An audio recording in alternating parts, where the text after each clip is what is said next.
السلام عليكم ورحمة الله وبركاته أصحابي سود وهذا مالك استأدونك أكجوكتان ما توجدين وحنيدين وذا أسد طبعا قفل بوقرنايا دبكي سو قاري راتكو كرابتي هيركي وكا قاري نولشا ما شاء الله انتو دنبيس انو قرب جوجها هذا انو دالكو سوغين هاي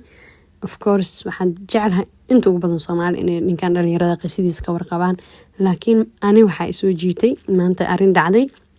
oo aan looga baranin inay ka dhacdo Soomaaliya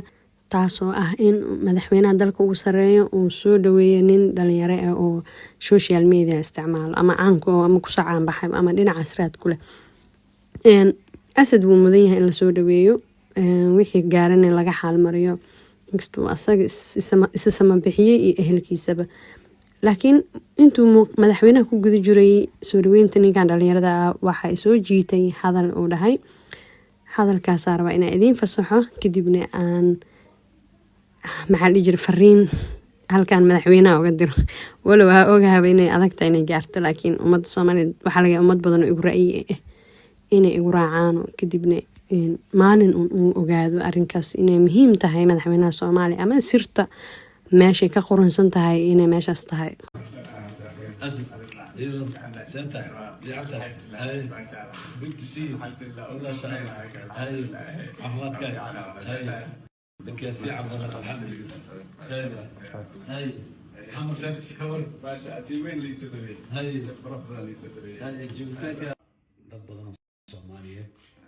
oo aan ama rajadu ka yaraatay ama ay ka dhimatay oo rajo gelin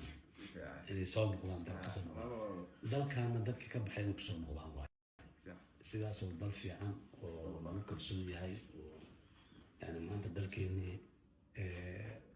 shirkado badan hay-ado badan ajaanib badan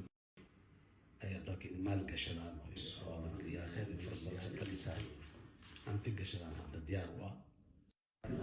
asxaabay sidaa maqasheenba madaxweyne xasan wuxuu dhahay dadka Soomaaliyeed buu asad rajo u yahay oo qurbaha joogto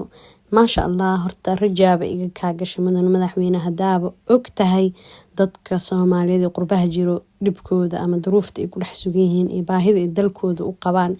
dalka kaliya nooma baahno dalka anaga u baahi ka sii badan asaga inta anagana xaqna laga qabo inta anaga u qabnaa badan dhibka iyo dayaca iyo duruufta iyo xabsiyada dhalinyarada nooga aruursan caruurta nalka qaatay fasahaadka na soo galay dhaqankeena iyo diinteena qalqalka uu ku sugan yihiin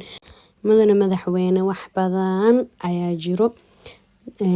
Soomaalida marka qaxootiga wadamada ay ku yihiin ayaan ay joogaan ee caruur ku dhalaan caruurta u korto sida la wada ogyahay way ka tagaan waxay rabaan inay raadsadaan meel diinteena suuban iyo dhaqanka oo ilmaha ay ku baran karaan marka dhaqanka diinta runtii ka weyn diinta point ugu weyn oo Soomaaliya dana daba orodno oo meel kasta ka raadino waxa dhacday inaa ka raadsano wadamada deriska leh wadankeena ama wadamada u dhadhow ama wadamada islaamka sababta waxay tahay marka jirto arrin mar nagu kalifeyso inaa caruurta u leexino wadamada deriska anagoo ka raadinayno waxbarasho qof walba Soomaaliya wuxuu ku leeyahay waxbarashada dalka tayo ma leh cunuga Soomaaliya wax ku bartay adduunka wax lama qaybsan karo caruurta jaamacadaha Soomaaliya ama dhalinyarada ku soo dhameeyeen jaamacadaha Soomaaliya markii adduunweynaha jaamacad ama master ama wax kale u aadaan waxay maraan process labaad oo waxbarasho ah si luqadda waliba Englishka ama xisaabta ama maadooyinkaas kala duwan iskaga dhisaan sababta ah Soomaaliya markii hore si fiican wax loogu soo barin ama gabi ahaanba tayo ma lahan waxbarashada Soomaaliya waa siday aaminsan yihiin qurba joogta Soomaaliyeed iyo sida reer Soomaaliya qaarkood ay sameeyaan mudane madaxweyne wasaaradda waxbarashada dalka wax ka bedel nidaamka waxbarashada dalka wax ka bedel dhalinyaro wadan gudihiisa iyo banaankiisa wax kusoo baratay maamulka waxbarashada u dhiib macallimiinta iyo professorada qabiirinta shaqo geli waxbarashada nidaamka dalka hala dejiyo manhajka dalka hala dejiyo markii la arko in Soomaaliya waxbarasho tayeysan ay bixin karto Soomaali oo dhan ayaa isugu soo aruuri doonto waa xaqiiq taas.